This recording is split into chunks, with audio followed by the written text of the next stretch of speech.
जरा सोचें कि एक पेंटिंग के पीछे कितना खौफनाक राज छुपा हो सकता है। आज हम रॉबर्ट ब्राउनिंग के शाहकार माय लास्ट डचेस की इसी तारीख दुनिया में झांकने वाले हैं। एक ऐसी कहानी जहां एक शौहर अपनी बीवी की तस्वीर दिखाते दिखाते एक ठंडे बेरहम एतराफ तक पहुंच जाता है। तो कहानी शुरू होती है ड्यूक ऑफ फरारा की प्राइवेट आर्ट गैलरी से। वहां वो अपने एक मेहमान के सामने जो पूरी नज़म में खामोश रहता है, एक पर्दा हटाता है और पर्दे के पीछे है उसकी आखिरी डचेस की तस्वीर। और यहीं से वो एक ऐसी कहानी सुनाना शुरू करता है जो सिर्फ पेंटिंग के बारे में नहीं, बल्कि इससे कहीं ज्यादा गहरी और खौफनाक। तो आगे बढ़ने से पहले ये समझना जरूरी है कि आखिर ये नज़्म इतनी असरांगेज क्यों है, और इसकी सबसे बड़ी वजह है इसका लिखने का अंदाज, इसका स्ट्रक्चर। इसे कहते हैं ड्रामेटिक मोनोलॉग। मतलब ये पूरी की पूरी नज़म सिर्फ एक शख्स बोल रहा है, ड्यूक ऑफ फरारा, और सामने एक खामोश सुनने वाला है। तो इसका मतलब ये हुआ कि हमें कहानी का सिर्फ एक रुख पता चल रहा है, सिर्फ ड्यूक का रुख। और यही चीज़ इसे इतना दिलचस्प और सच पूछें तो थोड़ा नाकाबिले एतबार भी बना देती है। अच्छा, ड्यूक बड़े फख्र से बताता है कि ये पेंटिंग मशहूर आर्टिस्ट फ्रा पेंडोल्फ ने बनाई है, लेकिन इससे भी ज़्यादा अहम बात क्या है, वो ये कि तस्वीर एक पर्दे के पीछे है, और वो पर्दा सिर्फ ड्यूक ही हटा सकता है। यानी ये फैसला सिर्फ उसका है कि कौन उसकी बीवी की मुस्कुराहट देखेगा और कौन नहीं। यहीं से हमें इसकी कंट्रोल करने वाली फितरत का पहला इशारा मिलता है। अब बात आती है ड्यूक की शिकायतों पर। यहीं से उसके मोनोलॉग का असल हिस्सा शुरू होता है, जहां वो अपनी मरहुमा बीवी के खिलाफ इल्जामात की एक लंबी फहरिस्त खोल देता है। तो ड्यूक की सबसे पहली शिकायत क्या है? पेंटिंग में नजर आने वाली उसकी बीवी के गालों पर खुशी की चमक। वो कहता है, बल्कि इशारा देता है कि यह खुशी सिर्फ मेरी वजह से नहीं थी। उसका मसला ये था कि वो बहुत जल्दी खुश हो जाती थी, हर किसी की तारीफ पर, हर छोटी बात पर। और यहीं पर ड्यूक की नफ्सियात खुलकर सामने आती है। देखें, एक खुश मिजाज और जिंदा दिल इंसान की जो सबसे बड़ी खूबी हो सकती है, यानी छोटी छोटी बातों में खुशी ढूंढ लेना, ड्यूक उसे एक बहुत बड़ी खामी के तौर पर पेश कर रहा है। उसके लिए डचेस की यह खुशी एक खतरा थी।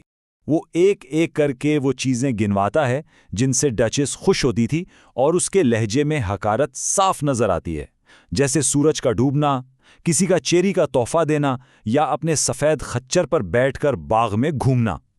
ये सारी बातें तो उसकी मासूमियत जाहिर करती हैं, लेकिन ड्यूक के लिए ये सब सबूत था कि उसकी बीवी का मेयार बहुत नीचा था। तो असल मसला क्या था?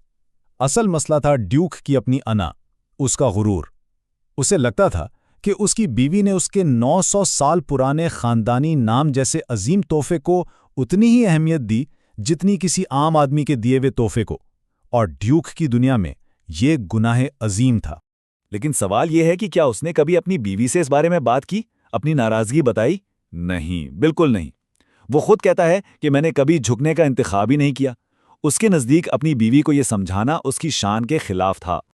और यहाँ से ड्यूक की गुफ्तगू एक बहुत ही तारीक, बहुत ही खौफनाक रुख इख्तियार कर लेती है। इसकी शिकायतें अब एक जानलेवा नतीजे की तरफ इशारा कर रही हैं।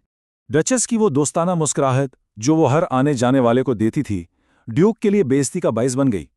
इसके लिए खूबी नहीं थी, बल्कि ये इस बात की याद दहानी थी कि वो ड्यूक को कोई खास अहमियत नहीं देती, और इसका ये गुस्सा ये बढ़ता ही चला गया। फिर आती है इस नज़्म की सबसे मशहूर और सबसे खौफनाक लाइन। वो कहता है, मैंने हुक्म दिया और फिर सारी मुस्कुराहटें एक साथ रुक गईं। बिल्कुल स्पॉट लहजे में, बगैर किसी जज्बात के, वो ये इतराफ़ कर लेता है कि उसने अपनी बीवी को हमेशा के लिए खामोश करवा दिया था, उसे कत्ल करवा दिया था। ये ठंडा एतराफ़ ड्यूक की नफ्सियात के बारे में क्या बताता है? उसकी ताकत और हर चीज़ को कंट्रोल करने की ये जो भूख है, आइए इसे ज़रा और गहराई में देखते हैं। तो आखिर इस सबके पीछे असल वजह क्या थी? क्या ये सिर्फ हसद था? नहीं, ये हसद से कहीं बढ़कर था। ये सब कुछ कंट्रोल के बारे में था। अब ये कहानी डचेस की नहीं रही, बल्कि ये ड्यूक के अपने तारीक जहन की कहानी बन गई है। देखें, जब डचेस जिंदा थी तो वो उसकी खुशी, उसकी मुस्कुराहट को काबू नहीं कर सकता था, लेकिन मौत के बाद उसने इसे काबू कर लिया। कैसे? इसकी तस्वीर बनवाकर। उसने एक जिंदा इंसान को एक बेजान चीज, एक आर्ट पीस में बदल दिया। एक ऐसी चीज जिसका वो अब मुकम्मल मालिक है, जिसे वो जब चाहे पर्दे के पीछे छुपा दे और जब चाहे दुनिया को दिखाए। उसने डचेस को कंट्रोल करने के लिए उसकी इंसानियत ही छीन ली। इससे इसकी तरजीहात बिल्कुल साफ हो जाती हैं। सबसे ऊपर है कंट्रोल और स्टेटस, और मोहब्बत मोहब्बत तो शायद कहीं बहुत नीचे है इसकी लिस्ट में। इसकी ज़रूरत मोहब्बत नहीं, हुक्मरानी है। अब आखिर में ज़रा बड़े पैमाने पर देखते हैं कि ये नज़्म अपने दौर की अक्कासी कैसे करती है और इसका जो आखिरी मंज़र है वो ड्यूक के किरदार के बारे में क्या हतमी बात कहता है। एक दिलचस्प बात यह है कि रॉबर्ट ब्राउनिंग ने ये नज़्म लिखी तो 1842 में थी, यानी विक्टोरियन दौर में, लेकिन इसकी सेटिंग रखी 16वीं सदी के इटली की। ऐसा क्यों किया? क्योंकि उस तारीखी फासले की आड़ में वो अपने दौर के मसाइल पर तनकीद कर रहा था, ख़ास तौर पर उस सोच पर जहां औरतों को मर्दों की मिल्कियत समझा जाता था और उनकी जिंदगियों पर शौहरों का मुकम्मल कंट्रोल होता था। और जो बात सबसे ज़्यादा हैरान बल्कि परेशान करती है वो ये है कि अपनी बीवी के कत्ल का इशारा देने के फ़ौरन बाद वो बड़े आराम से अपने मेहमान से अपनी अगली शादी के जहेज़ के बारे में बात शुरू कर देता है, जैसे कुछ हुआ ही ना हो। उसके लिए बीवियां बदलने वाली चीज़ें हैं और शादी एक बिजनेस। और जाते जाते ड्यूक एक और आर्ट पीस की तरफ इशारा करता है, लेकिन ये उसकी बीवी की तस्वीर नहीं है।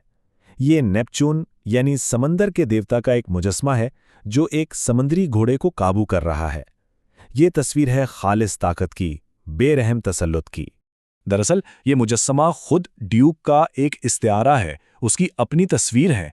जिस तरह नेपच्यून समुंदर का ताकतवर देवता एक खूबसूरत और आज़ाद मखलूक को अपने ताबे कर रहा है, बिल्कुल इसी तरह ड्यूक भी अपने आसपास की हर खूबसूरत और आज़ाद चीज़ को, चाहे वो फितरत हो या उसकी अपनी बीवी, उसे काबू में करना चाहता है, उसे मुसख्खर करना चाहता है। तो आखिर में माय लास्ट डचेस हमें एक बहुत गहरे और परेशान कुन सवाल पर छोड़ जाती है। असल ताकत क्या है?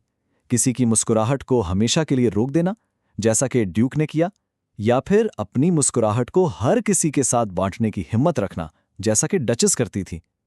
ये एक ऐसा सवाल है जो आज भी उतना ही अहम है जितना सदियां पहले था।